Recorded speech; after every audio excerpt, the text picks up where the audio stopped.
नमस्कार दोस्तों, स्वागत है आपका आज के स्टॉक मार्केट अपडेट में। आज है सोमवार 8 सितंबर 2025। सप्ताह की शुरुआत कैसी होगी, चलिए जानते हैं दुनिया भर से मिलने वाले संकेत और भारतीय बाजार का मूड।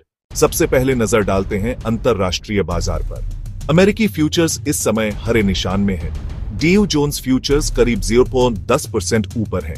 S&P 500 फ्यूचर्स 0.8% की बढ़त पर है और नास्डैक फ्यूचर्स सबसे मजबूत करीब 0.37% ऊपर, यानी टेक्नोलॉजी और ग्रोथ स्टॉक्स में मजबूती देखने को मिल रही है। इसका असर भारतीय आईटी और टेक सेक्टर पर भी पड़ सकता है, यानी टेक्नोलॉजी और ग्रोथ स्टॉक्स में मजबूती देखने को मिल रही है। इसका असर भारतीय आईटी और टेक सेक्टर पर भी पड़ सकता है। अब बात करते हैं भारतीय बाजार की।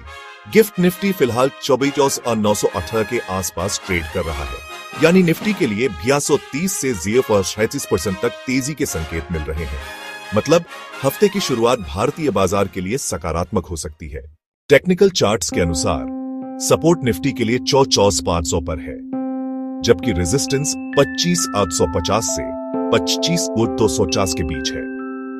अगर निफ्टी 24,750 के ऊपर मजबूती से टिकता है तो शॉर्ट टर्म में नई रैली शुरू हो सकती है, लेकिन अगर यह स्तर टूटता है तो 24,600 तक की गिरावट भी संभव है।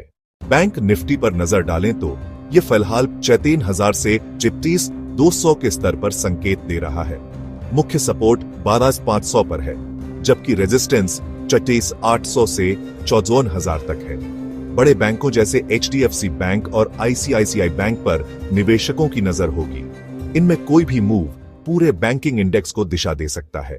आज किन सेक्टर्स पर नजर रखनी चाहिए?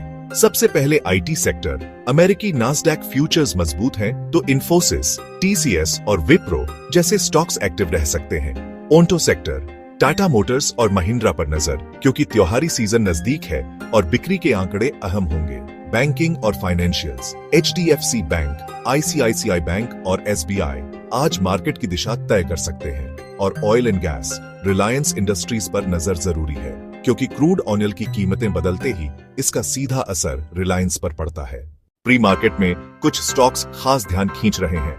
वाटर बेस करीब 3% ऊपर, केनामेटाल मजबूत तेजी के साथ, एरो टेक्सटाइल्स और कैपिटल फर्स्ट भी गेनर्स की लिस्ट में है। इसके अलावा बड़े स्टॉक्स में Paytm, Infosys, Reliance, HDFC bank और टाटा मोटर्स आज मार्केट में हलचल ला सकते हैं।